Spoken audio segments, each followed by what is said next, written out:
Sijakaa sana.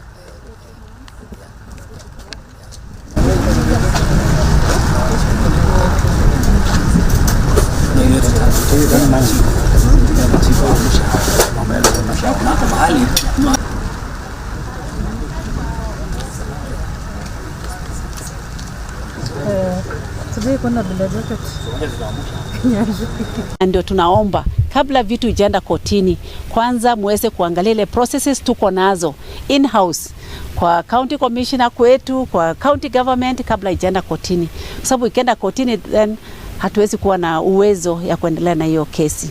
Mambo ya mashule na mambo ya maofisi ya government ile nafaa kuwa registered. Ni vizuri pia waweze kujitokelezea. Unajua saa nyingine ukinyamaza tu peke yake haitasaidia. Kwa hivyo sasa tumekubaliana kwamba county commissioner na our coordinator watakaa chini, lakini pia hata nyinyi mnawaita, hata kama ni mkutano na Zoom meeting, kwaeleza kwamba msinyamaze, mkae tu, mjitokeleze, mlist mashule zenu, at least ukwe na database vizuri, ndio tujue kwamba ni gani inafaa kuwa register na gani haijakuwa register, ama ni gani iko na makaratasi.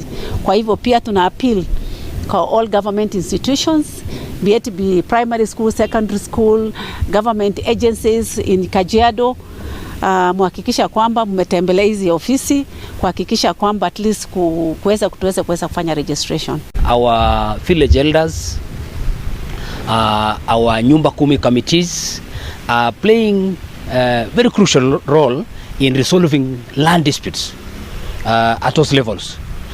Most of the time, I want to say they accomplish over 90%. They are able to resolve over 90% of those land cases that are taken to their offices. It's only 10% which they may not be able to resolve, and which move now to the next levels.